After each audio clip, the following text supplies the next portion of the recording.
The next week, whoa, we unraveled some more surprises, right? So, and part of it is just like, oh, I'm tired. Right? It's easy to get tired as a business owner, but that goes back to, having grit. That's what I love about working with business owners is that you keep going, right? The companies that survive year over year over year is because they're willing to do what other people are unwilling to do. They're willing to work through that discomfort. Hey, what's up, everybody? Welcome back to another edition of Let's Talk Marketing podcast, where I'm your host and Nathan Webster. I'm excited to chop it up with you today. Today, I'm excited because it's just not a me, it's a we. I got Crystal Haight from Northwest Book Pros. What's up? How's it going? Hey, it's good. Good to see you. It's good to see you. It's been a It's while. always good to see you. It is. It is. It Yeah. is. I'm loving our weekly chats. Me too. It's you forget. Sometimes we get so busy running our businesses that we forget to step back and Oh my actually gosh. connect with people, not just through the work, but just connect. You know what I love? I love that we've turned our meetings into walking meetings. I was just about to say that. We did our walk. We did our walk first. We got Yeah. that out. And then now we are like chopping it up. And as you were dropping diamonds, I was like, okay, getting organized. I was like, no, to making sure my stuff is working correctly. I was like, no. For those that are watching, Crystal has her computer right there by her side. For those that are watching, for those that are listening, Apparently I can't live without it. it's attached to her hip. She was just dropping some diamonds when it comes to the financial statements, what she has recently taken on as a fractional CMO, and explaining how this client. CFO. You're the CMO. Oh my gosh. I'm the CFO. You correct. Yeah. It just rolls off my tongue. Yeah. And so for my first time listeners, if you're joining me for the first time, please don't be shy. Leave a comment, love a review. Hit us up if you have any questions or any topics you want to hear us.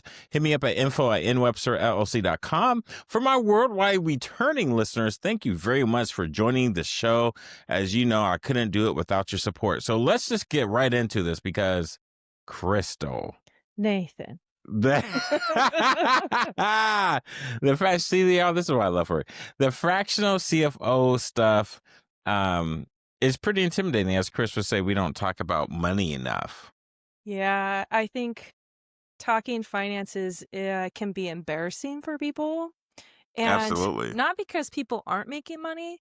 It's because we've set these, I think, sometimes unrealistic expectations of where we should be, and maybe we're not where we thought we should be at where we're at in life. And so if we don't have good money habits, it's hard to share that. It's hard to let go and be vulnerable enough to say, you know what I'm doing is not working.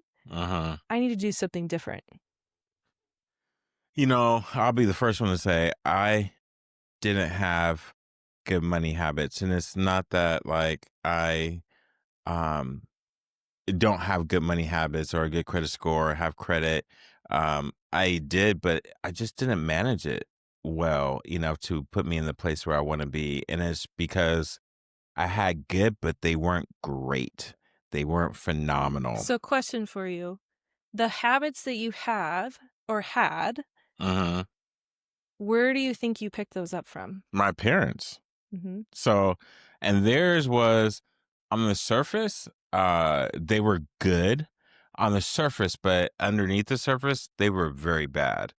Well, you don't know until you become an adult, right? So you're a kid. 100%. We're conditioned to think about things a certain way because of what we're exposed to and what we're taught. And Yeah. if your parents don't have good money habits or what you think are good money habits, to you, that's what you pick up, right? Mm. And if Mhm. they're not trying to figure out how to get better at it, or when they do, like I think about my parents, my dad, he was working 3 jobs, working his tail off to take care of the family, divorcing the family, but has a second family, still my family, right? My brother and sister. So they Right. grew up with a different dad than I did. My dad Mm. was hustling, working jobs, but he finally figured out at some point, it's like, I'm working really hard and I'm not getting anywhere. So I got to do this smarter, Been there. right? Yeah. And so I look at where my brother and sister at, they're in their 20s.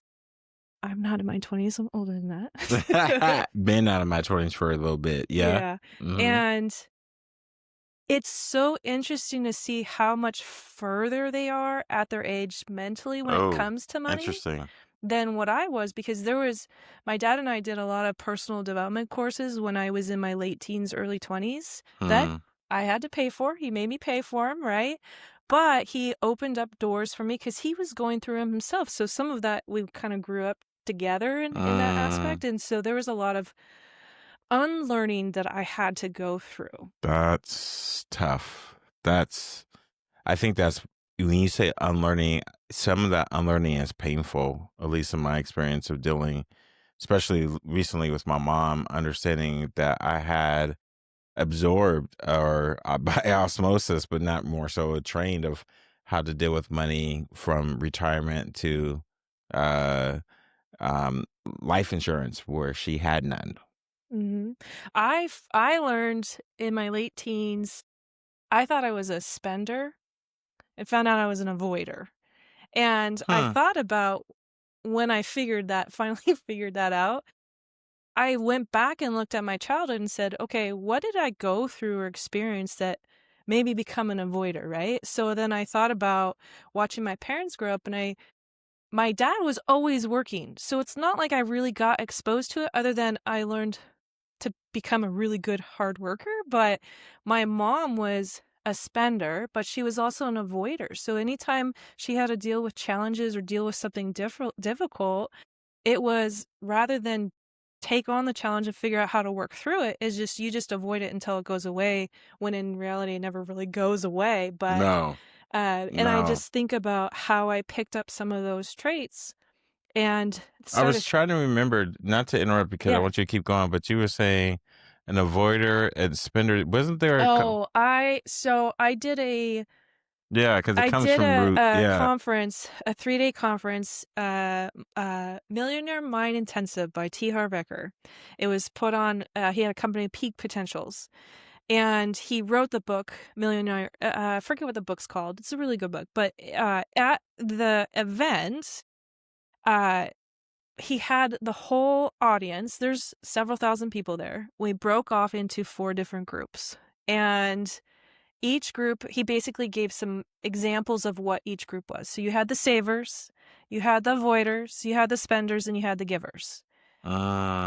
Givers Okay. are those that, and so we go into our groups and then we talk about the characteristics of, like, hey, what is a spender? What does that mean to us? What does that look like? How is that affecting us in our life? What are the things that we're doing Right. that lead to that? And how is that affecting our life, right? And it's not to say any of those 4 buckets is better than the other. It's just understanding what are your tendencies, because you can still be a little bit of all of those. Uh-huh. But the question is to understand, how do you think about money? That's the thing that he would say, is within a 5 minutes of meeting with you, he would know what your financial blueprint was, because he would know how you thought about money affects how you deal with and handle money, right? And so this is where I learned I was an avoider, because to me, I was, I think, 17, 18 at the time. And most of the people in the room were in their 30s, 40s, 50s. And so it was kind of intimidating a little bit, because you're a young kid and you're like, I don't know how I think about money. I mean, I have a Uh-huh. job and I do save money, but I Uh-huh. like to spend money. That's the whole reason why I got a job, right? Spending money. Right. And so I was like, oh, I'm going to go in the spender, right? Because I thought about my parents. I was like, oh, my dad is definitely a saver. He went over into the saver bucket and with those folks. Mm. And so I went into the spender because I thought, well, I probably more like my mom. I think my mom's definitely a spender. Anytime she got money, it was gone. And so I went over there, and as everybody was talking about the That was my mom. traits, and as they started talking about the traits of them, I go, oh, okay, yeah, sort of. This doesn't really resonate with me. And so then at the end, they would have two people from each group come up and speak in front of the rest of the crowd and talk about the traits and what we learned about our bucket, right? How we thought about money. The avoiders go up. I was like, oh, I am such an avoider. I even avoided the group I was supposed to be in.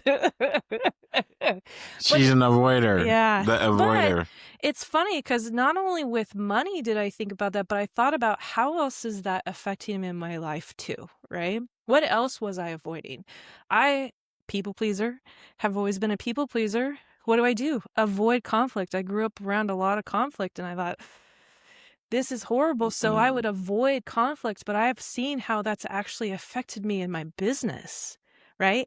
Avoiding having those difficult conversations, whether they're with vendors, clients, your employees. Yeah, that's some of me. Yeah. Yeah. So, and it's just interesting how sometimes it's not just how you think about money, but how is that also affecting you in other parts of your life too? Yeah. So when you were talking about that, because, coming back to the CFO things that you do, I know a long time ago, y'all, maybe 5, maybe 6, no, it was more, maybe 7, 8 years ago, she was on the show and she talked about 3 important financial statements you need to have. And that always stuck with me. And It's actually 4. It's oh, 4 now. It okay. used to be 3, but now it's 4. Yeah.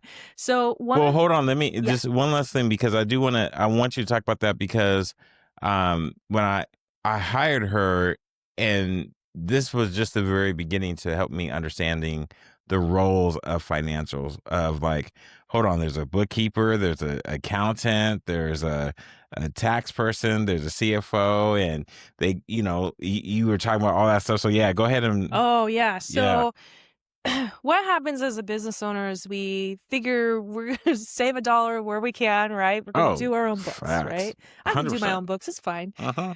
I started a business because I'm really good at painting, or I'm really good at marketing, or I'm really good at, I don't know, running tap rooms, right? Uh-huh. But most people, that's what they go into business for, because that's what they're good at, right? They're great technicians at that. And they find out that it's more than just the front end, there's the back end of the business too. So one of the first things, or where people will say, hey, I'm going to offboard my bookkeeping. But the problem is that most people think that they assume that your bookkeeper is also going to be your trusted advisor, right? They're in your books they're in your books all the time. So they're going to tell me when I'm overspending here, or, hey, you're not pricing your stuff over here, right? You should fix this, right? No, that's not what a bookkeeper is. I mean, think about the name, bookkeeper, right? All they're doing is recording your data. You do have a point there. It does jump out at you. And so with that, the problem is, again, we assume because that person sees everything that's happening financially in our business, they see the income coming in, they see money going out, that they're going to be the ones who can give us advice around that. Well, no. And first off, you hire them to do bookkeeping. You didn't hire them to do strategic planning. You didn't hire them to help you figure out how to be more profitable. You didn't hire them to help you figure out where do you have leaks in your business, right? You didn't hire them to figure out where you're inefficient, right? You didn't hire them to figure out, hey, you've got some operational issues on the front end that are causing you issues on the back end, right? That's not what a bookkeeper does. So what do they do? Next, they say, oh, well, my bookkeeper is not giving me what I need, so I'm going to go talk to my accountant or my tax accountant or my CPA. Probably CPA. Yeah, most likely CPA, tax accountant. Well, they're your tax accountant. Most of the time, people will hire them to file their taxes. That sounds about right. But or maybe here's what happens. Hey, I hire my CPA. They're filing my taxes, but they're not telling me where I can save money or where I should be spending money, or, right? They're not giving me the tax strategy. Okay, great. Well, that's not what you hired him for, or you did hire him for it, but they can't give you tax strategy because your books are a mess. Well, a lot of times your books are a mess because most bookkeepers are just recording what you tell them is happening rather than coming in and saying, hey, this, an example would be a painting company. I've seen this happen. I had a client this happened to. CPA, they just need to file your tax return. That's what you hired them for. They don't care that your financials are set up so that you can actually manage your company. Do your financials tell you a story? Do they actually tell you what's happening in your business? Generally speaking, a bookkeeper, from my experience, most of the companies, they just do what you tell them to do. But that's not what you're looking for, right? And so, but there's the assumption that's what you're going to get. Tax accountant, they just care about filing your taxes, right? So they don't structure your books, they don't structure your financials to tell the story of what's happening in your business. Because you can use, there's four financial documents that we teach people. We're doing a webinar next month to talk to business owners and share with them what are these. What's the date for that for those that want to join? September 15th. September 15th. Okay. So Yeah. we're going to have some information in the show notes so that if you want to attend, is it open to anyone? It's open to anyone. Okay. Yep. It doesn't cost anything. The thing that I found is that I really care about financial literacy because I didn't get that when I was growing up. Well, I did. I just didn't get the literacy, the financial literacy that I wish I had gotten, right? I learned what not to do when I was a kid. So with that, it's like my part of my goal is to teach our business owners to be better business owners. And part of that is you have to understand financially what's happening in your business. You don't have to be the person doing the books. You don't have to be the person who's filing the taxes, but you have to understand what's happening. You have to understand what goes into it, but you also have to be able to interpret what's being spit out, right? And I did stop you. You were going to go into those 4 financial documents. Yeah, so we're going to talk about that on the webinar. So if you want to know about it, you got to come to the webinar. But the idea is, you got to come. Look in the information. If you want to know how to, if you're profitable or not, if you're not profitable in your business, is because you're not paying attention to your financials. Because you have 4 documents that if you're paying attention to it, you know what's happening in your business. That might be the title of the podcast. If you're not profitable, you're not paying attention to your financial documents. So, and part of that is, again, as a business owner, you're wearing 17 different hats. You're running like sometimes with a chicken with its head cut off. But again, it doesn't negate you from having to pay attention to what's happening, right? If you want to become more profitable, you have to understand what's happening in your business. Yeah. Well, and I think making money, I think there's a misconception that making money is also the same thing as being profitable. Yeah, oh yeah. So just because I have a client we just helped earlier this year. He came to us and he was saying, "Hey, Crystal, my P&L, my income statement, my profit and loss statement, it says I'm profitable, but I don't have any cash in the bank. How is I don't understand. I'm struggling. My problem is I'm making money. My financials say I'm making money, but I don't have any cash in the bank. What's happening, right?" So within 3 months of working with us, we gave him one tool. That one tool, he went from, and I would think it was within 3 months, he went from bringing in $21,000 a month to $86,000 a month. It's a $65,000 increase, monthly increase, and it was in place that's what he would continue to do moving forward, if not more. Actually, he's already done more. So the key was, oh my gosh, he transformed his life. Yeah.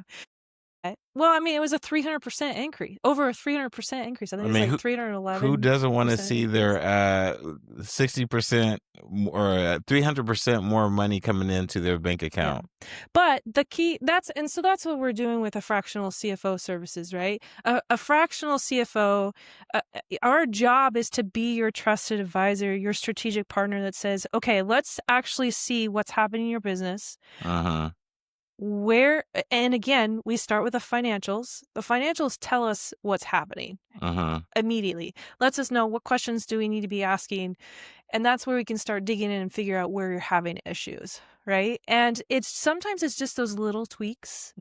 It was a small tweak for him. There was 2 tweaks he had to make, and as soon as he did that, instant change for him. Instant game The changer. faucet came on. And what was really cool to see is his excitement about his business again, because he was stressed. He's like, I don't have cash coming in, right? And I have all this business. I have people chomping at the bit. I've got POs that I can't meet because I don't have cash to come in to buy the materials in order to make the product to meet the needs of these clients, right? So what does that go to? Cash flow, right? Cash flow can be a killer in a business. Most of the time, to me, it's the number one killer of businesses, because I had another client a couple years ago. We had to build him a cash flow projection and budget and teach him to budget his money, because he, on paper, was making several $1,000,000. But the problem is he has large contracts that he only got paid once or twice a year. Most of the time, it was twice a year. It was during the summertime. And they were large contracts. They were $500,000, almost $1,000,000 contracts. But the problem is that not a lot, but there are a lot of business owners that once the money hits the bank, woohoo, I got cash in the bank, I'm going to go spend, right? There's my Let's go spenders. to the casino. Yeah. But in that case, his first year, we realized, oh my gosh, I don't get paid again until 2 months from now, and we have no cash in the bank, and I've got to make payroll. Oh, What am I going to do? that's a horrible feeling. Right? So it's like, okay, let's sit down. What happened? What caused you to be in this situation? And let's create a game plan to get you out of this and make sure that you're not in this situation again. Is that fractional CFO? Is that accountant work? Is that That's bookkeeper fractional work? CFO. Okay. It's a bookkeeper. You're hiring a bookkeeper to maintain your records, right? Okay. You're hiring a tax accountant to file your taxes, but also help you with tax strategy, right? A fractional CFO is going to be somebody who comes in and says, okay, what is it that you want? Like we help you figure out what is it that you really want in this business, right? What is it that you're trying to get out of this? Why are you here? Why are you doing this? Are you profitable? Let's figure out if you're profitable. And if you're not, or you're not making what you want, or you're like I was 2 years ago, working 100-hour weeks. I had 7, 8 employees. I had money in the bank, and I was miserable. I couldn't sleep. I was having health issues. I'm finally getting out of that. And what did I do? I stopped for a moment. I said, oh my God, this is not working. Stop, Crystal, and say, okay, wait a minute. What is it that we're doing for our clients? I need to do that for myself too. And legit, I cut half of my clientele. I cut half of my staff. All of a sudden, I am working reasonable hours. You're saying less is more? That's what I found out. Yeah. We're taught that, okay, to get out of this, I just need to get one more client. I just need to get one more contract. I need to make more money. You can make all the money in the world, but if you're not managing that money and you're not seeing and looking and saying, how am I spending this money? What is this money going to go towards? How are we going to use this money? If we're not paying attention to that on a regular basis, not just once, right? Yeah. No, that's good. I was just looking at our time and I'm like, man, we only have we're over time. We have a couple of minutes left, but no, that was pretty deep, because I think we all believe if we make more money, we're going to be happier. And it's more than just that, right? It's not, again, I kept making more and more and more, and I kept becoming less and less happy. You know what was interesting is as soon as I scaled back and started scaling up right, I'm working half the time, like a third of the time I was working then, making more money, and can breathe, have time for family and friends again. And some of my, it's really bad when you get to a point where your family are like, oh, I text Crystal or I call Crystal, I'll hear back from him in 5 to 7 business days. Like, that was legit the joke in our family, right? Wow. And now my sister, she's like, "Oh my God, I saw you like 4 times this week." And so, but it's nice to be in that situation because I realized that, again, it's I just need to do more. I need to work harder. And it's like, no, you're in this hamster wheel, right? But if you don't step back, that's part of what you've been helping me with is, I work with a couple coaches. I'm working with you as my fractional CMO, and I'm working with another coach. And I realize, and that's kind of what we are for our clients, is we're a financial coach for you. We're a finance coach for you because part of our job is, and what you've been helping me do is step back and saying, I mean, we had this moment where one day we're working in my office and you're like, Crystal, I go, Nathan, a person staring at an elephant's ass. All I see is gray. I'm just staring at an elephant's ass right now, and you're sitting on top of the elephant with your feet dangling, saying, Crystal, just turn around. Just turn around. What are you doing, right? Why are you staring at the elephant's ass? Mm-hmm. And part of that is because we're so busy working in the business Facts. that, I mean, think about all these high-performing athletes. Are any of them doing it without a coach? No. Matter of fact, even the other day, as I was telling you how I watch YouTube videos as I'm working on improving the channel. I ran into a video that with Kobe Bryant, he was going to break the record for 40 games, 40 points a game. He was going to get 10, but he was called into Phil Jackson's office and was told, you need to get Shaq involved. If you don't get Shaq involved, the big fella, we won't have him in June to win the championship. And so that night he scored 38 to make sure Shaq got involved. And I was like, wow, isn't it crazy how a coach will keep everyone happy, everything going. But to the point of where you do, as an entrepreneur or business owner, self-employed, you need coaches.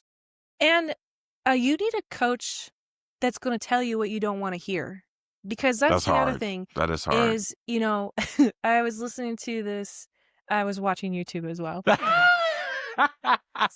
I was watching this gal who I follow on YouTube, and she made a very valid point where it was, she was seeing therapists, and she goes, but it's just like a waitress. You have a good waitress and you have a bad waitress. It's the same thing with therapists. It's the same thing with coaches.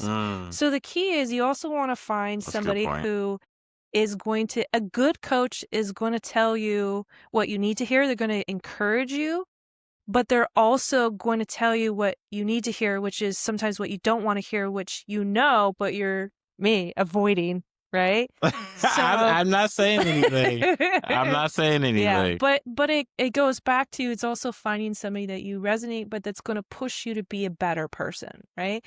That's in it for the right reason. They're here to help you grow, help you move to whatever your goals are. Because that's the other thing for me is going back to, what is it that you want, client, right? And are you doing the right things to achieve what you actually want? Are you working towards what society tells you that you want? That part. Or are you working towards what you want? That part. And it doesn't have to be what everybody else tells you that it's supposed to be. But that's what we're taught. And not to say like not everyone thinks that way, but at the same time, I know when I hired you as the bookkeeper, like you just started. That was a long time ago. That was a long time ago. You started to blow my mind with like this and that. And then when I was a project manager for that one big gig, and y'all were able to do all these things and like run circles around people where we try to find someone else to do the work and they couldn't. I'm just like, wow, Crystal's and her team is like a needle in a haystack. So I think sometimes we don't even understand all the things that people do until we like sit down and talk to them, because just like a waitress or a waiter or an auto mechanic, you have good ones and bad ones all over the place. Yeah. Well, and the thing is we care. right? Mm, And yes. we're all in this, to me, we're all in this together. I have been fortunate enough to be able to work with people that fed into me. And so part of, I mean, you think about, okay, you are working towards your goals. You feel like we've talked about this, where I talked about the profit pyramid that I was, Yes. you Yes. have your Yes. Yes. base, you have, right? But you get to this point where it's not just once you've gotten what your needs met, your lifestyle met, what's next, right? What's after that? So to me, it's how can I have a better impact on my community? Whatever community that is that I'm working with, right? Mm-hmm. How can I give back? Because people fed into me. How can I turn around and do that? Because if I help this one client fix that issue, all of a sudden it now frees him up, and in his business he gets to turn around and he now gets to service those clients that need that help, that serve Right. their clients that need the help, Right. right? So how far can that impact go? But also money can be scary for people. And again, like I said earlier, it can be embarrassing because or scary to face and say, okay, well, I think I know where I have a lot of people when I start working, it's like, well, it's all in here. Okay. Mm-hmm. We have one client that's like, "Oh, yeah. There's after 3 weeks uncovering all this stuff, and they're like, "Oh, there's no more surprises." The next Mm-hmm. week, whoa, we unraveled some more surprises, right? So, and part of it is just like, oh, I'm tired.